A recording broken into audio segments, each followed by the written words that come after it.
Pessoal, beleza? Tudo bem? Vamos continuar a história de Elias? Para quem está esperto, quem está ligado, nós não vamos continuar, pelo menos agora, a história de Elias.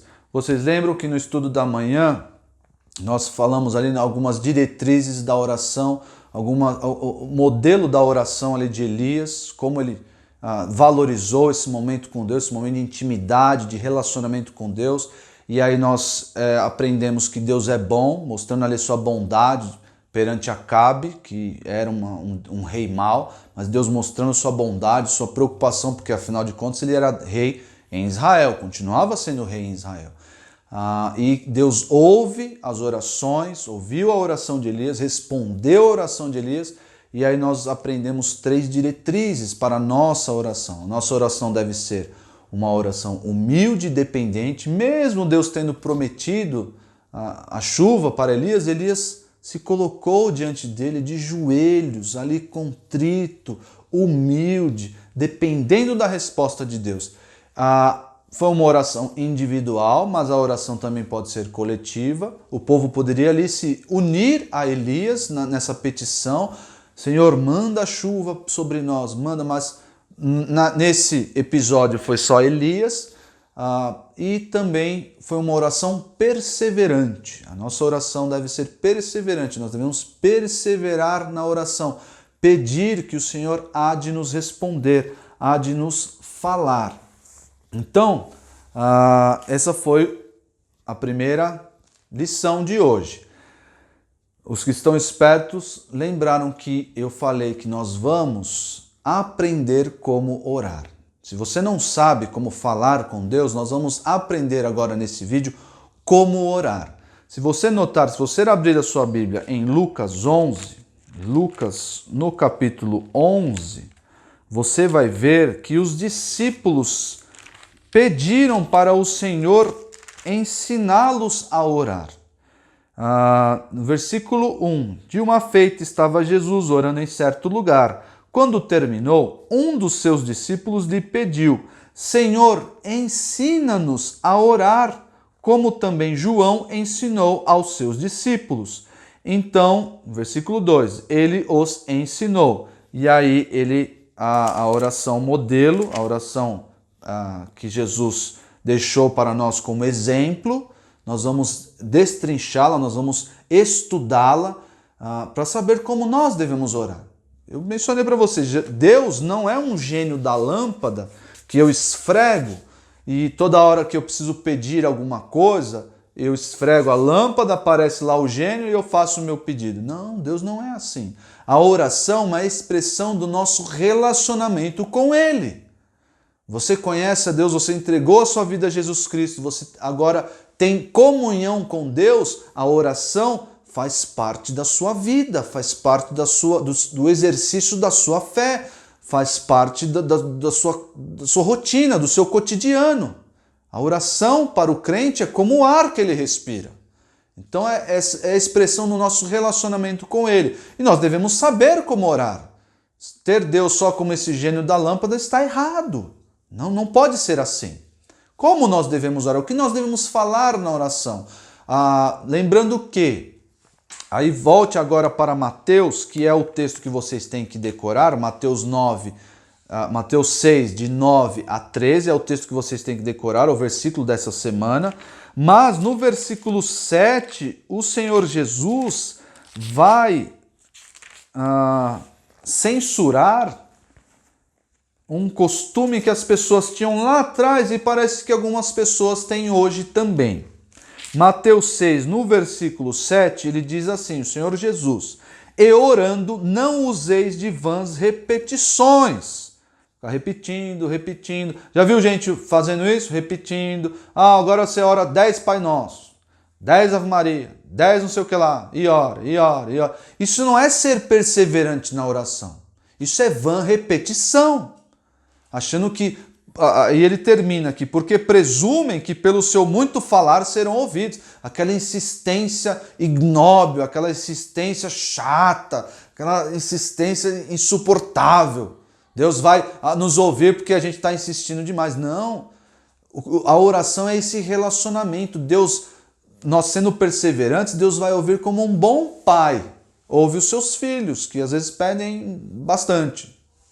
Tá? Então, deixa a sua Bíblia aberta aí, porque nós vamos passar trecho por trecho. Vamos explicar trecho por trecho da oração. E aí você vai poder, à luz da oração de Jesus, a oração modelo, fazer a sua oração. O que eu tenho que falar? Como deve funcionar a minha oração?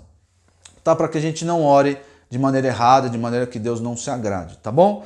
Então, deixa a sua Bíblia aberta, começa a oração assim. Pai nosso que estás no céu, santificado seja o teu nome. Esse é o trecho que nós vamos enfrentar agora, nós vamos explicar agora. Pai nosso que estás no céu, santificado seja o teu nome. O que o Senhor Jesus está fazendo aqui? Está estabelecendo já de pronto, de começo, no início, um relacionamento de intimidade. Os deuses pagãos, eles eram deuses distantes. Lembram que Baal, existia aí a crença de que Baal ficava distante, viajava, dormia. Elias até brincou com essa crença aí,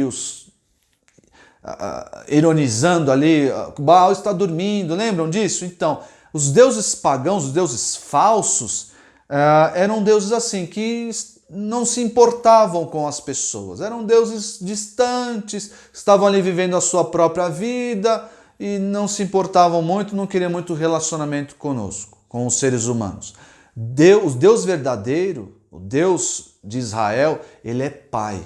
Você já tem um relacionamento de filiação. Você é filho e ele é pai. Você chama e ele ouve. Já o Senhor Jesus estabelece aqui uma intimidade na oração. Você pode chamar o Senhor Deus de Pai. Ele vai te ouvir. Ele está disposto a te ouvir. E aí ele adiciona Pai meu. Não. Ele nos faz lembrar que Deus é Pai de um povo. E eu me identifico com esse povo, Pai nosso. Então está no plural aqui, primeira pessoa do plural. É o Pai, ele é Pai, existe esse relacionamento de intimidade, mas também ele é Pai de um povo. Então tem outros filhos, faz lembrar dessa realidade da vida cristã, de que existe um povo separado por Deus, povo esse de quem ele é Pai. Tá joia? Vamos caminhar aqui. Que estás no céu. Apesar da nossa intimidade, e geralmente a intimidade leva a uma liberdade no relacionamento, isso é natural, acontece naturalmente, nós não podemos esquecer de que estamos diante do Pai que estás no céu. É o Pai que está no céu. Deus é soberano. Olha aqui a lição do ministério de Elias. Deus é soberano, Deus controla tudo, Deus está no céu controlando tudo. Nós devemos o que a Ele? Nós devemos respeito, temor. Ele é o nosso Pai, nós podemos falar com Ele assim, com intimidade, mas nós não podemos esquecer que Ele é o Deus soberano. Aliás, lembrando que Ele é o Deus que está no céu, eu me animo ainda mais a pedir, porque eu sei que Ele é poderoso.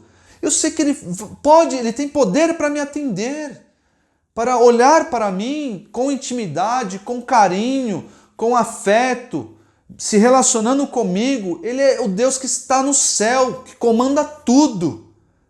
Então isso me anima a orar ainda mais. Mas lembrando que Ele é o Deus que está no céu. Esse santificado seja o teu nome, parece um pouco estranho. Como assim nós devemos santificar o nome de Deus? Nome aqui é um sinônimo, é uma figura na linguagem para dizer que é o próprio Deus. Então, santificado seja o próprio Deus. Piorou a explicação, pastor Isaac. Calma lá, vamos entender agora o que é santificado. Nós, no nosso relacionamento com Deus, nós devemos agir sempre com santidade. Isso é santificar o nome de Deus. Nós devemos olhar para Deus, para o nome, o modo como Ele se revela e agir de maneira santa. Então aqui, o Pai Nosso, que nos dá intimidade e uma certa liberdade no relacionamento, nós não podemos esquecer que estamos diante do Deus que está no céu e Ele é santo. Então nós devemos tratar deste modo, com reverência, com respeito. Nós não podemos falar com Deus de qualquer forma, nós não podemos ter uma postura na oração de qualquer maneira. A nossa postura na oração deve ser diante do Deus que está no céu e Ele é santo. Eu devo me colocar diante dele de uma maneira respeitosa, uma maneira reverente, que venera o Pai que é nosso. Beleza? Estamos juntos aqui. Esse foi o primeiro trecho. Pai nosso que estás no céu, santificado seja o teu nome.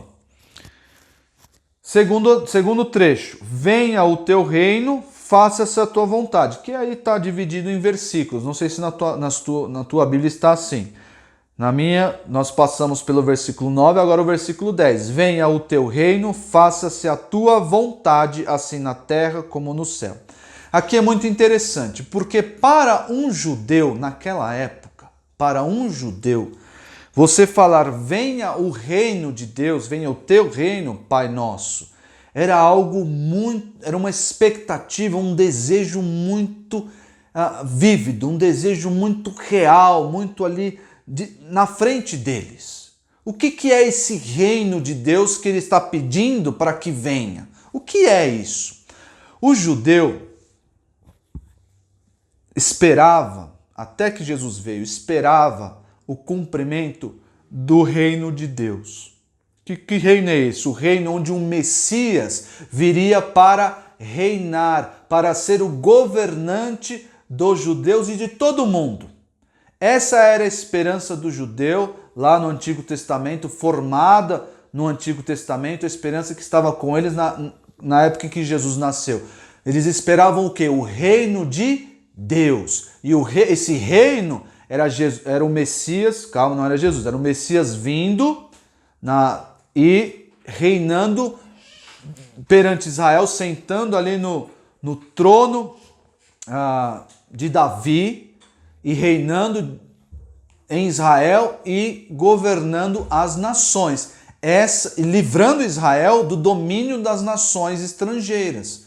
E na época que Jesus veio, quem dominava sobre Israel era o Império Romano. Então, quando eles ouviram acerca do Messias, foi uma notícia maravilhosa, porque o Messias está vindo para nos livrar do governo de Roma, do Império Romano. Ele vai nos livrar desse governo, desse império ruim. Mas Jesus não veio para fazer isso naquela época. Jesus não os livrou do Império Romano. O que Jesus fez quando veio na sua primeira vinda? Jesus nos livrou do império das trevas. Jesus nos livrou do domínio do pecado. Jesus nos livrou da morte. Sim, Jesus derrubou aí alguns impérios que estavam na nossa vida, que nos escravizavam. Mas e a promessa de livramento político? E a promessa de um livramento, da instalação de um reino físico, um reino onde Jesus vai sentar no trono de Davi e reinar sobre todas as nações. Não vai ter mais Trump, Bolsonaro, Macron, Dória, não vai ter nenhum desses governantes. Vai ser o Senhor Jesus reinando sobre a terra com um cetro de justiça, fazendo a sua vontade boa, perfeita. Quando vai acontecer isso? Quando vier o reino. Nós não sabemos quando isso vai acontecer, mas vai acontecer. Vai acontecer. Existe aqui, quando nós estamos pedindo, quando existe essa petição, venha o teu reino, e esse reino de Jesus veio em certa forma, como eu disse para vocês. O reino de Jesus está acontecendo hoje? Está. De certa forma está. Por quê? Nós sofremos ali, aqueles que creram em Jesus, aproveitaram os benefícios do reino já existente, o reino espiritual do Senhor. Como eu disse para vocês, nós estamos livres da escravidão do pecado, estamos livres da morte espiritual, um dia estaremos livres da morte física e gozaremos e aproveitaremos a vida eterna. Então esse reino existe de uma forma espiritual. Então é o que os teólogos ou alguns comentaristas dizem como o reino que já existe e ainda não existe. É o reino que já veio e ainda não veio. Então é essa duplicidade, essa dubiedade aí. Então o reino que já está aqui, nós já aproveitamos, temos os benefícios desse reino. Jesus governa a nossa vida, o nosso coração, as nossas ações. Jesus está reinando em nós, mas ele um dia irá reinar fisicamente, virá para reinar aqui. Então esse venha o teu reino para o judeu tem essa característica também. Então nós podemos pedir a Deus, venha o teu reino. E a segunda parte do versículo, faça a tua vontade assim na terra como no céu, tem uma característica aqui. O que ele está pedindo aqui é o cumprimento da vontade de Deus por completo. Que a vontade de Deus e somente a vontade de Deus seja feita no céu e na terra. Quando isso vai acontecer? No reino do Senhor. A vontade de Deus vai ser estabelecida, vai ser cumprida no céu e na terra. É mais ou menos como ele se estivesse dizendo o seguinte, que as tuas promessas sejam cumpridas e a tua vontade seja estabelecida aqui. Venha o teu reino. Que reino é esse? O reino espiritual já veio, nós temos ele aqui junto com Jesus. O Evangelho são as boas novas. O reino do Senhor que já está conosco, mas o reino que virá e onde, quando o reino vier e Jesus sentar no trono e julgar e governar as nações, a vontade do Senhor será cumprida na terra e no céu. É isso que quer dizer esse trechinho. Então, qual era o desejo ali da pessoa que está orando? Como Jesus nos ensinou, que o reino de Deus, que o futuro aconteça logo, que as promessas de reino, de governo, que elas aconteçam logo, que venha o reino do Senhor, que isso tudo acabe e que o Senhor venha e reine com justiça. É isso que o crente deseja. Eu quero estar com o Senhor, eu quero que Ele governe sobre todas as coisas. Isso quer dizer quando diz, venha o teu reino. Versículo 10, já passamos. Versículo 11. O pão nosso de cada dia dá-nos hoje. Existe aqui uma divergência aí de tradução. Mas a tradução que vocês têm aí é provavelmente a melhor mesmo. Porque alguns tradutores vão dizer que a tradução mais correta seria o pão nosso de amanhã dá-nos hoje. Não faz muito sentido, mas essa ideia de pão de cada dia, ela acontece em outros lugares na Bíblia. Vocês lembram um pão que era dado por Deus cada dia na Bíblia? Vocês lembram? Qual era o nome desse pão? Que não era um pão, né? Era uma semente, era uma farinha que fazia o pão. Era o maná. Deus sustentou Israel com maná no deserto. E era um pão que era dado todo dia. Podia guardar para o dia seguinte? Não, não podia, senão o pão apodrecia, mofava. Então, era o pão de cada dia, era um maná diário que eles pegavam. E aí Jesus está utilizando desse termo, o pão nosso de cada dia dá-nos hoje. Se vocês notarem, nós vamos terminar a oração, mas se vocês notarem, a única necessidade material pela qual Jesus ora aqui na sua oração modelo é essa aqui. O que nós precisamos para viver materialmente? Preciso de uma casa na praia, eu preciso de um carro, eu preciso de roupas de marca, eu preciso de brinquedos legais, eu preciso ir para Disney, eu preciso. Não, nós não precisamos dessas coisas. Nós queremos, e não é errado tê-las. Não é errado você ter um carro, ir para Disney, ter roupa de qualidade. Não é errado. Mas a nossa necessidade qual que é? O pão de cada dia. Essa é a nossa necessidade. E a petição aqui é: Senhor, nos dá o pão de cada dia. Me supre materialmente cada dia, todo dia. Essa é a nossa necessidade. Se o Senhor deu isso a você hoje, eu tenho certeza que Ele deu, agradeça. Agradeça, porque é isso que você precisa para viver.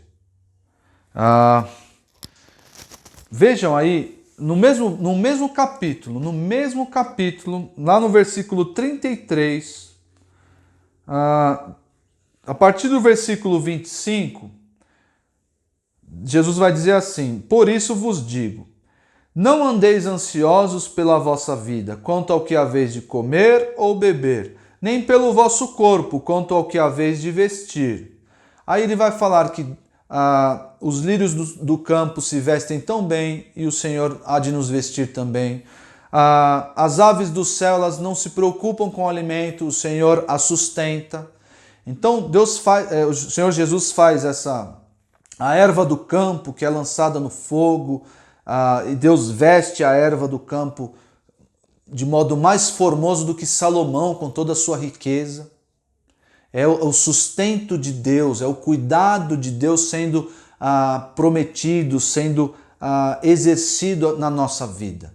Comida, bebida e a vestimenta. Não preciso me preocupar com isso. Como eu devo agir com as minhas necessidades materiais? Aí sim, o versículo 33. Diante de tudo isso, os gentios, as pessoas que não temem a Deus, é que se preocupam, que vivem ansiosas e doentes, porque não sabe quanto vai ter na conta, não sabe o que vai ser do amanhã. O crente não age assim.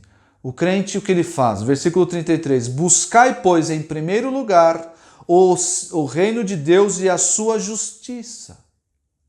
E todas estas coisas, que coisas são essas? Comida, bebida e vestimenta. Todas estas coisas vos serão acrescentadas. O Senhor há de acrescentar essas coisas na nossa vida. Versículo 34. Portanto, não vos inquieteis com o dia de amanhã. É o pão de hoje que Ele nos dá. O pão de cada dia nos dai hoje. Não vos inquieteis com o dia de amanhã, pois o amanhã trará suas preocupações. Basta ao dia o seu próprio mal. Então não devo ficar preocupado. Eu faço esse pedido, faço a Deus, o pão nosso de cada dia nos dá hoje. Dá-nos hoje. É o pão diário. Não preciso me preocupar com amanhã, porque o Senhor há de me sustentar hoje. Versículo 12. Aí o versículo 12, próximo bloco, nós vamos estudar agora e explicar. E perdoa-nos as nossas dívidas, assim como nós temos perdoado aos nossos devedores. Aqui existe um reconhecimento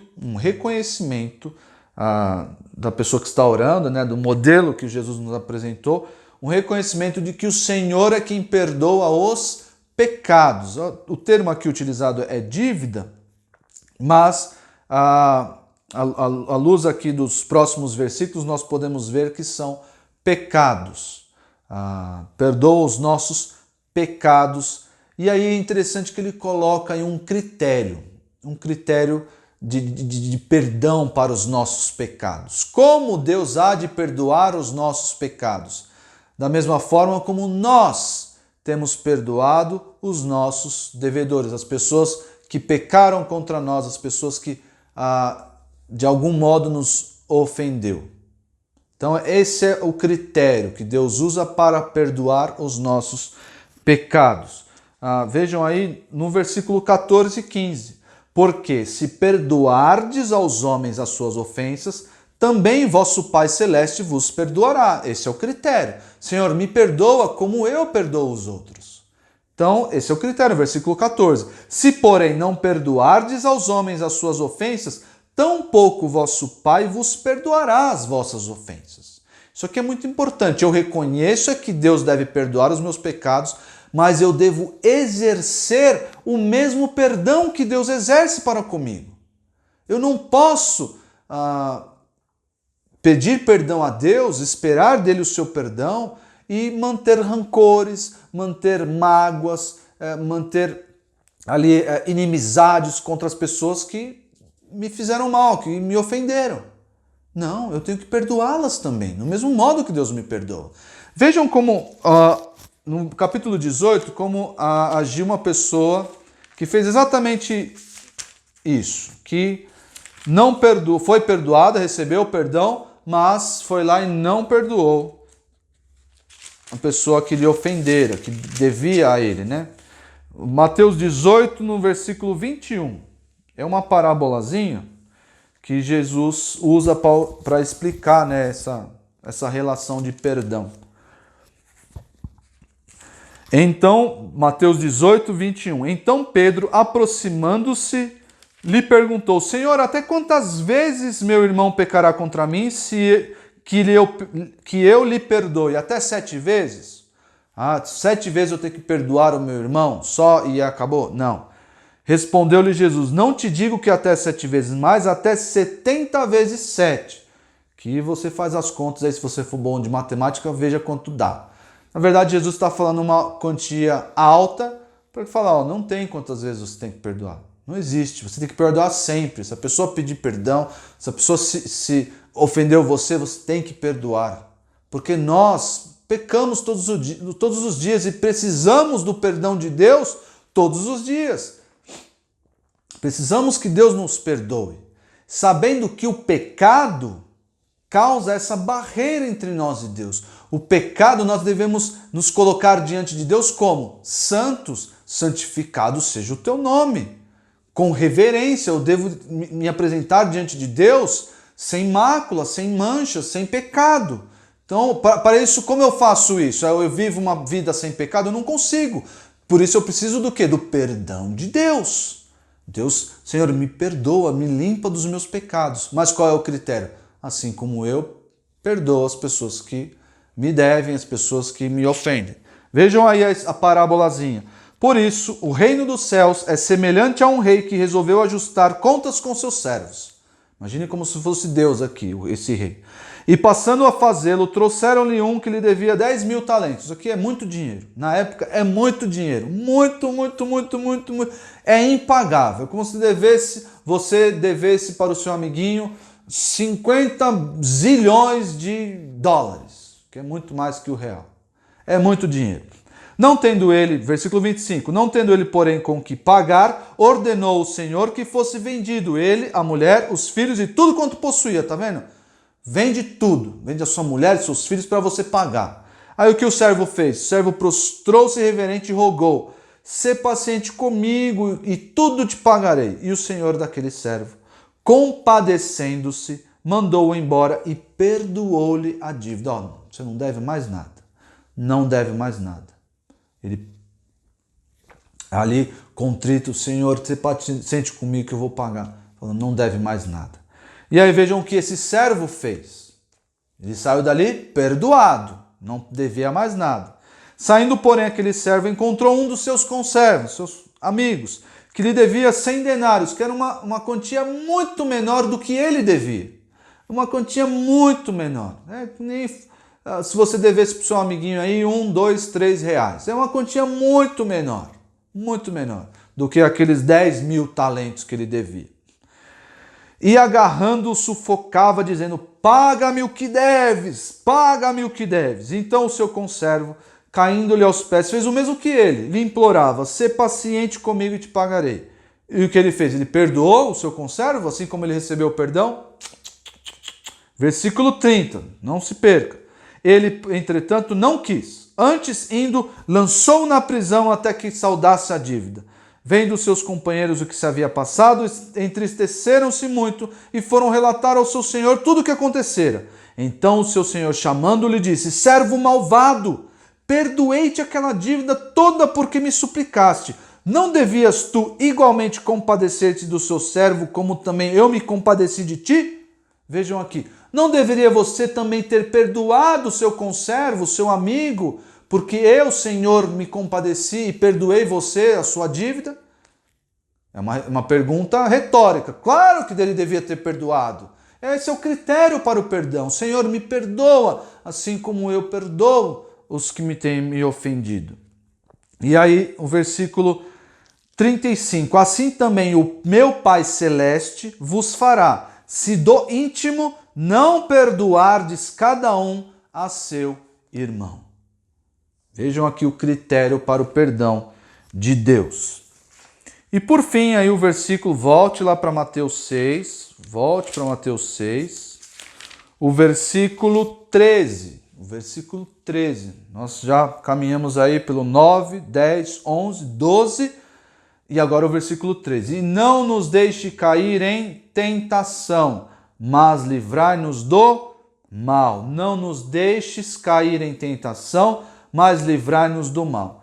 A ideia aqui não é que nós não vamos sofrer tentação, nós não vamos passar, Senhor, não impeça que eu seja tentado.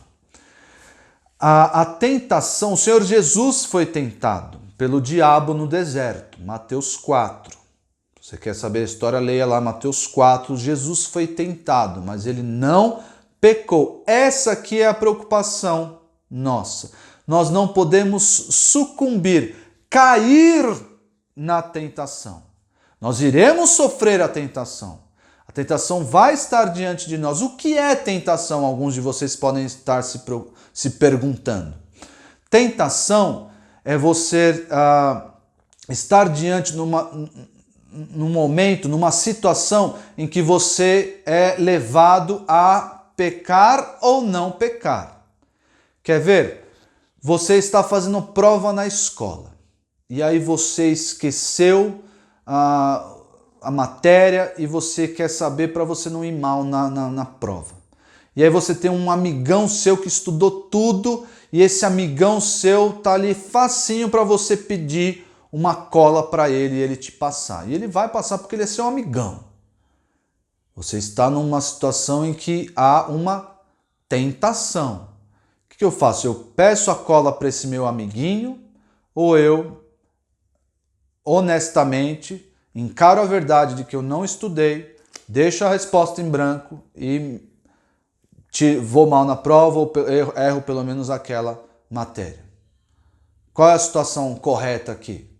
É ceder à tentação, ao pecado de colar na prova ou aceitar a verdade, a circunstância e me preparar melhor para a prova seguinte? A situação correta é não cair na tentação de pedir a cola. Esse é o pedido aqui, não nos deixes cair em tentação. A tentação virá, ela virá, mas Senhor, não deixa que eu peque. Por quê? O pecado cria essa barreira no nosso relacionamento. Eu não santifico o teu nome, não me apresento com reverência, com santidade diante do Senhor, como deve ser feito, porque o pecado faz isso. Então, não nos deixe cair em tentação. Que nós sejamos firmes para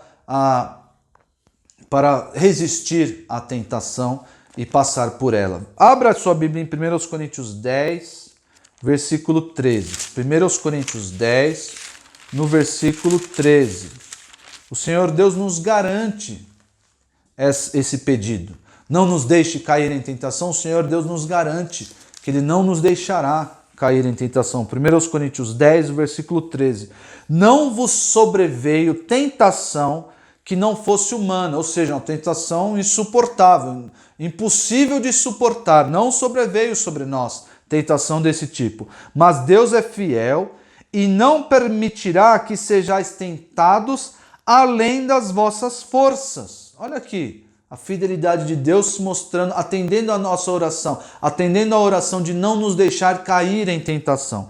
Pelo contrário, juntamente com a tentação, vos proverá livramento. Olha aqui, o Senhor Deus nos ajudando. Você pediu para não cair em tentação? Eu vou providenciar livramento, meu filho. Vou providenciar. No caso da prova, não vai dar. Se você não estudou, não tem jeito. Mas se for uma outra situação, Deus vai nos auxiliar, Deus vai nos ajudar, seja na consciência, seja ali alguma circunstância visível. Deus vai nos ajudar a não cair em tentação. Então, pelo contrário, juntamente com a tentação, vos proverá livramento, de sorte que a possais suportar. Essa é a primeira parte aqui do versículo 13. Mas livrai-nos do mal. Que mal é esse? Que mal é esse? Nós estamos caminhando para o final. Esse mal pode ser o mal que habita em nós, a nossa natureza pecaminosa, mas pode também ser o mal que há fora de nós, o mal das pessoas, a maldade que há nas pessoas, e pode também ser o mal representado ali pelo diabo, por Satanás. Se você abrir sua Bíblia em 1 Pedro 5,8, 1 Pedro 5,8, você vai ver que é nosso dever fugir de Satanás, fugir do diabo, porque ele quer nos devorar, ele quer com a tentação, assim como ele fez com o Senhor Jesus, ele prepara todo o terreno para que nós sejamos tentados e o que ele quer? Que nós sucumbamos à tentação, que a gente caia, de fato. É isso que ele quer. Mas o que nós devemos fazer como crentes, pedindo a Deus livramento do mal. Veja aí, 1 de Pedro 5, versículo 8. Sede sóbrios e vigilantes. O diabo, vosso adversário, anda em derredor como o leão que ruge, procurando alguém para devorar. Resisti-lhe firmes na fé, certos de que sofrimentos iguais aos vossos estão se cumprindo na vossa irmandade espalhada pelo mundo. Sabendo que existem outras pessoas passando pela mesma situação que nós estamos passando. Nós devemos fazer o quê? Resistir firmes na fé. Porque o Senhor há de nos livrar do mal. E o mal aqui, nesse texto, o diabo. E existe o mal das pessoas, a maldade que impera. A maldade, nós sabemos que o diabo é o príncipe desse mundo e as pessoas que não temem a Deus são influenciadas por ele, são até controladas por ele eventualmente, e elas agem com maldade, mas o Senhor há de nos livrar do mal. Então, como é que ficou a oração do Pai Nosso? Vocês já decoraram? Deu tempo?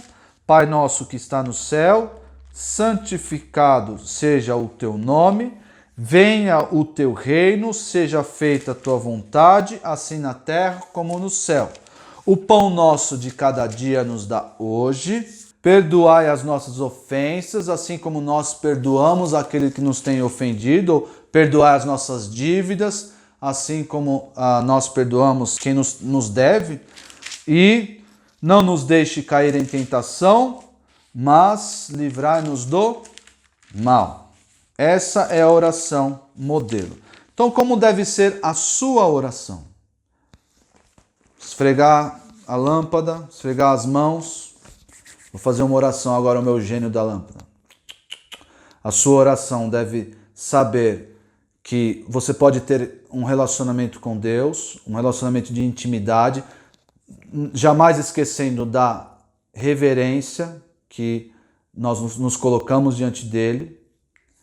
A sua oração deve se preocupar com a instalação do reino.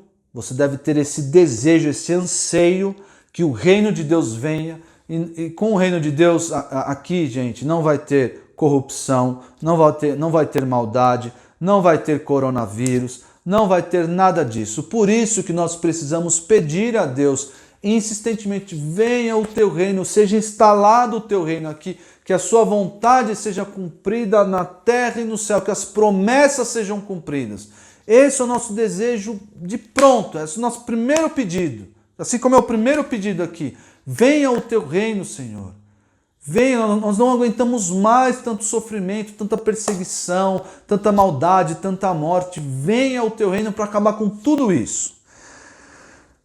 Mas, enquanto estamos aqui, dá-nos o pão de cada dia. Dá-nos o maná diário. Sustenta-nos enquanto estamos aqui. E o Senhor prometeu e vai fazer isso. E enquanto estamos aqui, perdoa-nos. Reconhecemos que o Senhor é quem perdoa pecados, que o pecado cria essa barreira entre nós e o Senhor. O Senhor que é santo, nós não podemos nos colocar diante do Senhor com pecado. Então perdoa-nos o nosso pecado, da mesma forma que nós perdoamos. Então é um exercício. Eu devo perdoar as pessoas lembrando que o Senhor Deus me perdoe, que se eu não perdoar, eu terei aí uma barreira, criarei uma barreira para que Deus me conceda o seu perdão. E finalmente, aí já estamos aqui, não nos deixe cair em tentação, eu não quero pecar. O que é essencial para mim? O que essa oração mostra que é essencial? O meu relacionamento com Deus. Isso é essencial. Elias, lá no Monte Carmelo, ele precisava comer, ele estava muito tempo sem comer, mas o que era essencial para ele? Orar, falar com Deus, se relacionar com Ele. Isso era essencial para ele. E assim ele demonstrou, indo orar no monte, no cume do monte, no cimo do monte. E assim deve ser conosco, mostrar que eu não posso cair em tentação, não posso ceder ao pecado, não posso deixar que essa barreira exista entre eu e Deus. Essa é a prioridade da oração modelo. Legal? Se vocês tiverem alguma dúvida, se vocês tiverem alguma pergunta, um esclarecimento que precisa fazer, deixe aí nos comentários, a gente vai interagindo. E lembre-se do versículo. O versículo é exatamente esse que nós decoramos aqui. Pai nosso que estás no céu, santificado seja o teu nome. Venha o teu reino, seja feita a tua vontade, assim na terra como no céu. O pão nosso de cada dia nos dá hoje. Perdoa as nossas ofensas ou as nossas dívidas, assim como nós temos perdoado os nossos devedores. Não nos deixe cair em tentação, mas livrai-nos do mal. Mateus 6, de 9 a 13. Esse era o versículo da semana. Espero que vocês decorem, tenham entendido bem a oração e que pautem a oração de vocês nessa oração modelo. Não é para sair aí, Senhor, você pode pedir, pode falar com Deus.